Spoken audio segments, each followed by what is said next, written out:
कधी कधी अचानक काही शारीरिक आणि मानसिक बदल असे जाणवू लागतात की आपल्याला कळत नाही की नेमकं हे कशामुळे होतंय आणि आतापर्यंत सगळं नीट चालू होतं आणि आत्ता आत्ता अगदी असं व्हायला लागलंय की हे सिमटम्स जाणवत आहेत. बरेच क्लिनिकमध्ये येणारे पेशंट जेव्हा हे प्रश्न विचारतात तर त्यातले काही प्रश्न मी मुद्दाम शॉर्टलिस्ट केले होते की मला वाटते बऱ्याच जणांना हे प्रश्न आणि ही लक्षणं जाणवत असतील आणि म्हणूनच काही कॉमन पाच अशी लक्षणं तुम्हाला मी आज सांगतेय की जी जर तुम्हालाही जाणवत असतील तर नेमकं आपल्या शरीरात काय बदल होतोय, काय पाहिजे आहे, काय कमी पडतंय आणि कोणत्या टेस्ट करायला पाहिजेत हे तुम्हाला त्याच्यावरून कळू शकेल.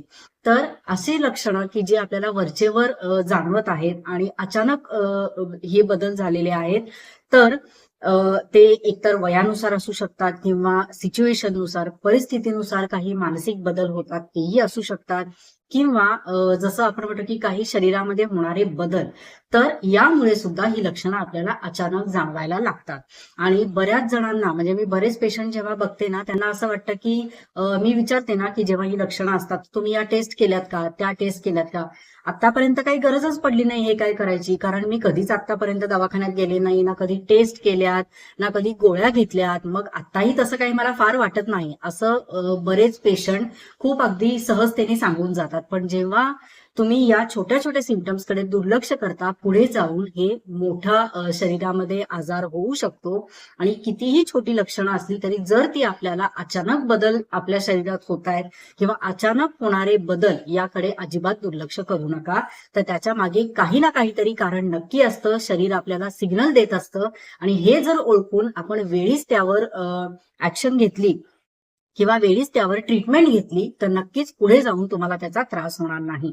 तर अशी काही कॉमन लक्षणं तुम्हाला सांगते. सगळ्यात पहिलं लक्षण म्हणजे अचानक येणारा थकवा. प्रचंड थकवा येतो, अंग दुखायला लागतं आणि आतापर्यंत तुम्ही जे सकाळपासून रात्रीपर्यंत काम करत होता, मे बी वर्किंग लोक असतील किंवा त्यांच्या कामाच्या शिफ्ट कशा असतील, काय असतील, या सगळ्यामध्ये आतापर्यंत हे सगळं जमत होतं. डेली रुटीन आपण सगळं फॉलो करत होतो, घरचं, बाहेरचं किंवा अजून काही कामं असतील आपल्याला. तर हे सगळं करताना सुद्धा अचानक असं जाणवतंय की आता कामं होत नाहीये, प्रचंड थकवा येतोय. कसं तरी ओढून ताणून हा दिवस संपवायचा आणि कधी एकदा झोपायला जातो असं होतं किंवा कधी एकदा पडतो असं होतंय. तर असं जर असेल आणि अंग प्रचंड दुखतंय, इतका थकवा आहे की काहीही काम करू नये असं वाटतं, अगदी जेवायला सुद्धा उठू नये, झोपून जावं आणि थोडंसं काम केलं की दमायला होतं, असं जर असेल तर सगळ्यात आधी की तुमचा स्टॅमिना कमी झालेला आहे असं जर तुम्हाला वाटतंय तर तुम्हाला न्यूट्रिशनल डेफिशियन्सीज नक्की तुम्ही चेक करून घेतल्या पाहिजेत. आता यामध्ये कॅल्शियम आहे, B12 आहे किंवा व्हिटॅमिन डी आहे, या कॉमन डेफिशियन्सीज असतात.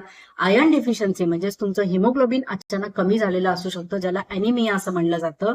किंवा डायबिटीज, ज्यांना शुगरची हिस्ट्री आहे किंवा ज्यांना सतत गोड खाण्याची इच्छा होतीये किंवा युरिनला फ्रिक्वेंटली जावंसं वाटतंय, तर त्यांनी डायबिटीज म्हणजे शुगरची टेस्ट नक्की करून घ्या. जर फॅमिली हिस्ट्री आहे, स्ट्रेस आहे, तर ती शुगर टेस्ट करून घ्यायला हरकत नाही. घाम येतोय अचानक आणि अतिशय दमायला होतंय, हा डायबिटीसचा टिपिकल सिम्पटम असतो. त्यामुळे ही लक्षणं तुम्हाला जाणवत असतील तर शुगर टेस्ट नक्की करून घ्या.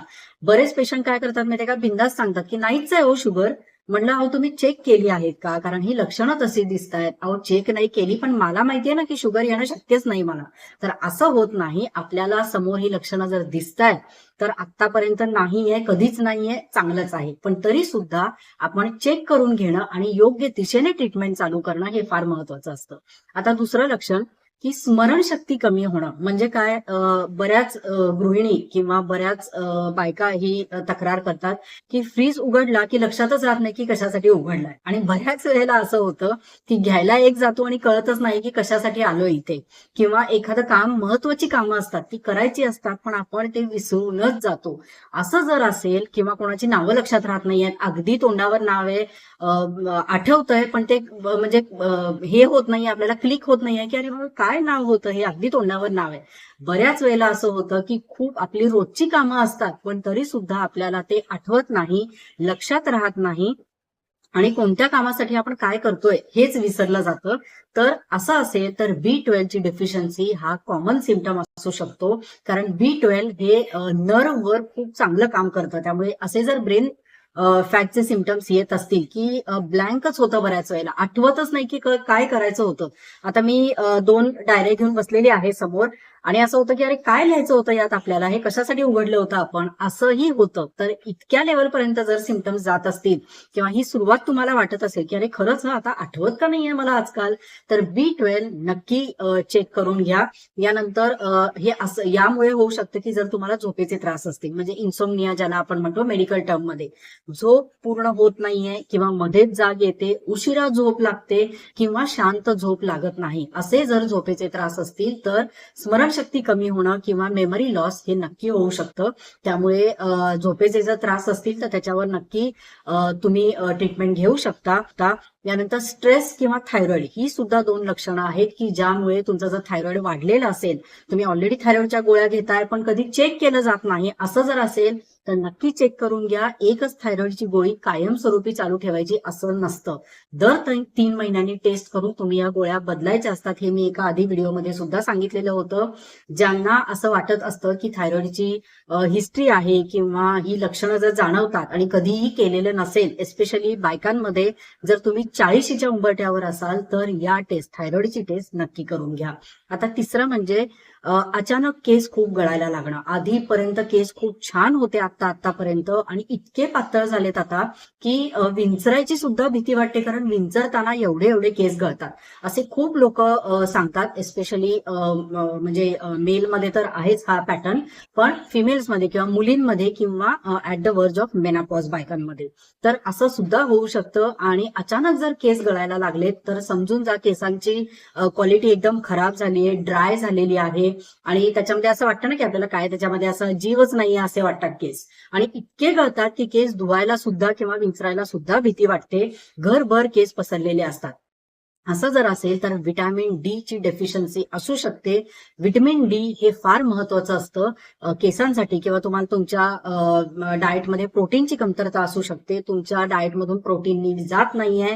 त्यानंतर अॅनिमिया म्हणजे अगदी हिमोग्लोबिन 10च्या आत आहे आणि कुठला तुम्हाला मोठा आजार झालेला होता किंवा तापामध्ये हिमोग्लोबिन कमी झालंय, असं जर असेल, तुम्हाला पाईल्सचा त्रास असेल किंवा पिरियड्सचा त्रास असेल आणि त्यामध्ये ब्लिडिंग खूप होत असेल, तर हिमोग्लोबिन अचानक कमी होण्याची शक्यता असते. केस अचानक गळायला लागतात किंवा एखाद्या मोठ्या तापानंतर केस गळणं सुरू झालेलं आहे, असं जर असेल तर हे होऊ शकतं. आणि ह्या टेस्ट व्हिटॅमिन डी ची कमतरता किंवा थायरॉइड हे सुद्धा तुम्ही नक्की करून घ्या. हिमोग्लोबिन नक्की टेस्ट करून घ्या. आता चौथा सिम्पटम म्हणजे अंगावर अचानक सूज येते.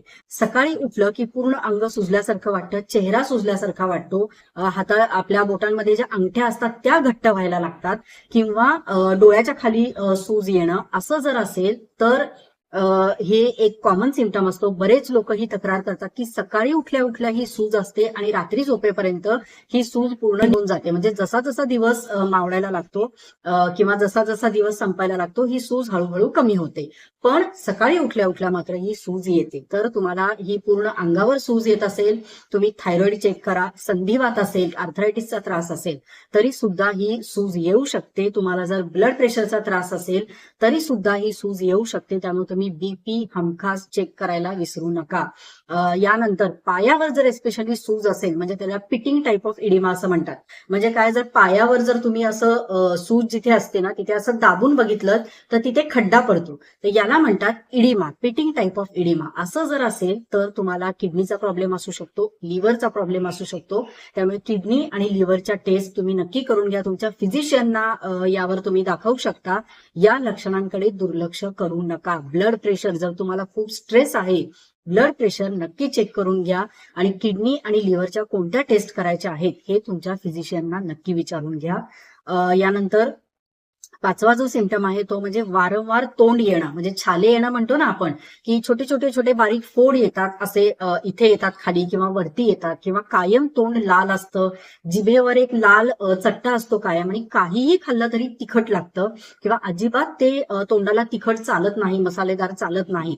असं जर असेल, ते आग होते तोंडामध्ये किंवा छोटे छोटे छोटे असे बारीक बारीक फोड येतात, पुरळ येतं आणि त्याचा तुम्हाला खाताना त्रास होतो, असं जर असेल, वरचेवर तोंड येण्याची समस्या, व्हिटॅमिन बी डिफिशियन्सीज या खूप कॉमन असतात. त्यामुळे बी बी कॉम्प्लेक्स किंवा तुमच्या फिजिशियनना विचारून बी विटॅमिन नक्की चालू करा. अंगामध्ये उष्णता वाढणं हा त्याच्यावरचा मेन हे असू शकतो, त्यामुळे बी विटॅमिन नक्की चालू करा.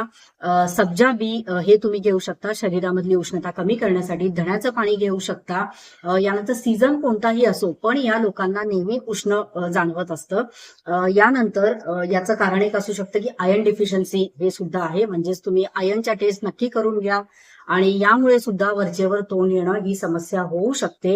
यानंतर तुम्हाला जर क्रॉनिक ऍसिडिटी असेल, म्हणजे खूप वर्षांपासून पोट साफ होत नाही, पित्ताचा त्रास आहे आणि वारंवार तळहाताला तळपायाला आग होते, असं जर असेल तर समजून घ्या की तुमच्या अंगामध्ये उष्णता खूप आहे आणि तुम्हाला त्यासाठी हे बाकीचे विटॅमिन किंवा आयर्न सुद्धा घेण्याची गरज आहे. तर ही लक्षणं जर तुम्हाला जाणवत असतील, दुर्लक्ष अजिबात करू नका आणि तुमच्या फिजिशियनना भेटून हे नक्की सॉल्व्ह करून घ्या. वरचेवर अगदी साधी वाटणारी लक्षणं जरी असतील तरी सुद्धा तुमच्या बॉडीमध्ये बराच चेंजेस घडवून आणू शकतात. त्यामुळे वेळीच जर तुम्ही या सिम्पटम्सची काळजी घेतली, पुढे जाऊन तुम्हाला त्रास होणार नाही. अजून तुम्हाला कोणते सिम्पटम्स जाणवत असतील तर मला कमेंट करून नक्की सांगा. मी पुढचा व्हिडिओ त्यावर नक्की बनवेन आणि अशाच माहितीसाठी चॅनल सबस्क्राईब करायला विसरू नका. धन्यवाद.